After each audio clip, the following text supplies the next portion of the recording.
শুনছো? আমি এখানে। এই তো আমি রেডি, চলো তাড়াতাড়ি। কোথায় নিয়ে যাবে তুমি আমাকে? আমার নিজের পিসির বাড়িতে নিয়ে যাবো, চলো। ইয়ো, আমরা রেডি।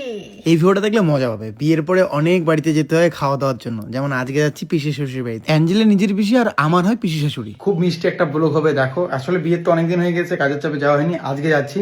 আর তোমাদের একটা কথা বলি, বিয়ে করো ভাই, সুখে থাকবে। অনেকে বিয়ে করতে ভয় পায়, মেয়েরা নাকি ছোট ছোট কথা ঝামেলা করে। কে বলেছে ভাই মেয়েরা ছোট ছোট কথা ঝামেলা করে? কে বলেছে মেয়েরা ছোট ছোট কথা ঝামেলা করে? একদম মিথ্যে কথা। দাঁড়াও, আমি একটু আসি। ছোট ছোট কথার দরকার নেই, কিছু না বলতে মেয়েরা ঝামেলা করে। কে বলেছে মেয়েরা ছোট ছোট কথা ঝামেলা করে? করে না, মেয়েরা কখনোই ঝামেলা করে না। এক বস রেডি হওয়ার পরে একটা বাজারে আসলাম, এখান থেকে ফলমূল কিছু নিয়ে পিসি শাশুড়ির বাড়িতে যাব।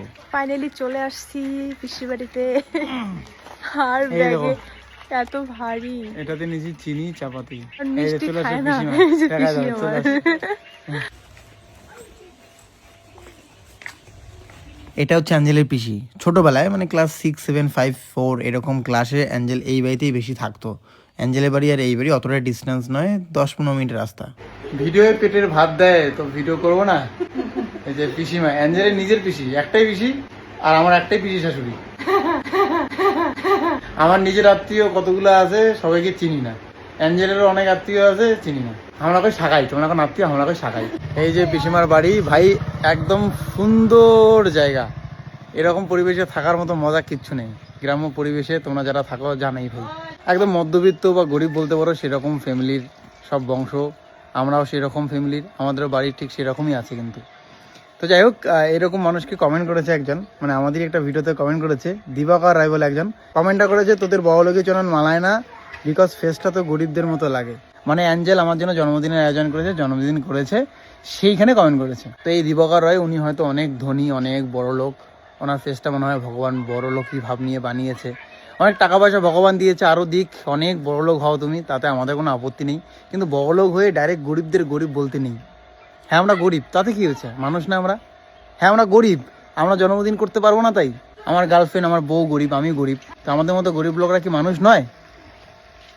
গরিবদের গরিব বলতে নেই, যেমন কানাকে কানা বলতে নেই, খোরাকে খোরা বলতে নেই, সেরকম গরিবদের গরিব বলতে নেই। যাই হোক, আমার বক্তব্য এটা থাকলেও তোমাদের বক্তব্য কমেন্ট করো। দিবাকর রয় এই নামটা লিখে কমেন্ট করো যে ও যেভাবে বলেছে ডাইরেক্ট এটার উপর রিয়াকশন কি। আর সমস্ত ধনী লোকের উদ্দেশ্যে বলছি, এবং দিবাকর রয় তোমাকে বলছি, একবার গরিব লোকদের গরিব না বলে ওদের সঙ্গে মিশে দেখো, ওদের বাড়িতে এসে একবার খাওয়া দাওয়া করে দেখো, ওদের বাড়িতে এসে একটু সময় কাটাইও, দেখবে সেই গরিব লোকদের প্রেমে পড়ে যাবে।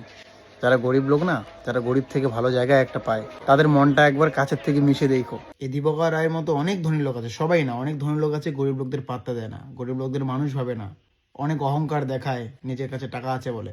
একটা কথা মাথায় রেখো, অহংকার কিন্তু পতনের কারণ। কপালের চাকা কখন কোন দিকে ঘোরে কোনো ঠিক নেই। আর একটা জিনিস মাথায় রেখো, গরিবরাই কিন্তু দেশে রাজ করছে, বিশ্বে রাজ করছে। পেট্রোল পাম্পে কাজ করে আজকে ভারতের 1 নম্বর ধনী ব্যক্তি হয়েছে আমাদের দেশেই। এক ব্যক্তি যে জঞ্জাল সাফ করতো সে আজকে বিশ্বের অন্যতম ক্রিকেটার হয়েছে, যার নাম ক্রিস গেইল।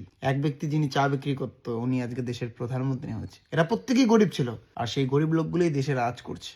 আমাকে গরিব বলছে, আমার তাতে আপত্তি নেই, কিন্তু আমার খারাপ লাগে আমার চোখের সামনে কোনো গরিব লোককে গরিব বলে অপমান করলে। কেন ভাই? গরিব বলে মানুষ নয় তারা, কেন গরিবকে গরিব বলো? টাকা পয়সা হয়েছে জন্য অহংকার দেখাও না, সেদিন পতন হবে বুঝবে। আর প্রতিটা গরিব লোককে বলবো, জোশ নাও, যারা তোমাকে অপমান করে, তোমার কিছু নেই বলে, তুমি গরিব বলে তোমাকে পাত্তা দেয় না, আমি জানি ভাই, এই সমাজে আমি মিশেছি, এই সমাজকে আমি চিনি। প্রতিটা গরিব লোক নিজের মধ্যে জোশ তৈরি করো।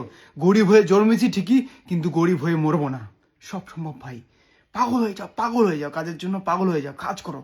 আরে ভাই, কে কি বলে বলুক, যারা তোমাকে নিয়ে খারাপ কথা বলছে, তারা হসপিটালে যখন তুমি ভর্তি হবে তোমার পাশে দাঁড়াবে না, তোমার মা অসুস্থ হলে তোমার মাকে ওষুধ কিনে দেবে না, তোমার সংসারের দায়িত্ব তারা নেবে না ভাই, তো তাদেরকে নিয়ে কেন ভাবো কে কি বলে বলুক। কিন্তু যারা তোমাকে অপমান করবে তাদেরকে ভুললে হবে না ভাই, তাদেরকে কাজে জবাব দিতে হবে। তুমি কাজে একটা ভালো জায়গা তৈরি করবে, তারা চলবে। এটার মতো মজা কিচ্ছু নেই। বাই দ্য ওয়ে, মোর অত ডায়লগ না শুনেন, যদি কথাগুলো ভাল মনে হয় কাজে লাগান, আর যদি ভাল মনে না হয় একটা গালি দিয়ে দাও ভাই, চলো তো বকিস কিয়া। আমাকে কোনো একটা পাশের বাড়িতে নিয়ে যাও।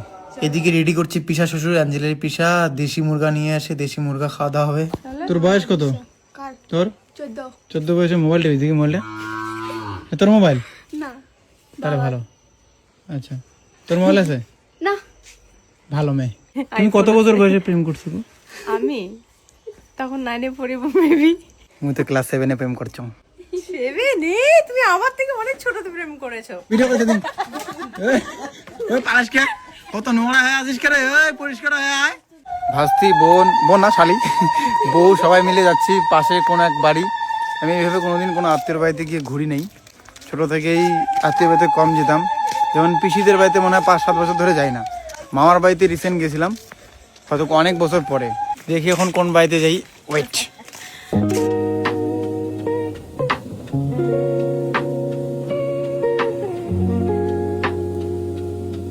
দেখলে বস এটা একটা প্রিমিয়াম গেম, লিঙ্ক প্রথম কমেন্টে আছে। চলো বস এখন ব্লগ দেখো। খাওয়া দাওয়া হবে রাত্রি 9টার দিকে। এই যে অ্যাঞ্জেলের হাতের ভাই চলে আসছে আর একটা। অ্যাঞ্জেল যেখানে যায় সবাই বলে অনেকে একটু মোটা হচ্ছে, কেউ কেউ বলে যে বিয়ে করে মোটা হচ্ছে। আরো যদি মোটা হতে চাও আরেকবার বিয়ে করো। Tata tata tata tata. তোমরা সাজিয়েছে তো না, আমরা ক্যামেরা মুখ দেখা যাচ্ছে, এমনি কাঁকড়া দেখা। যাই হোক খাওয়া দাওয়া শেষে চলে আসলাম বাড়িতে। বাড়িতে ছোট্ট একটা টেনিসের আয়োজন করা হয়েছে। এখানে রাত্রিবেলা প্রত্যেকদিন মোটামুটি টেনিস খেলি, খেলতে পারি না এমনি খেলি এক্সারসাইজের জন্য। চলু খেলা। Good night, tata, bye bye.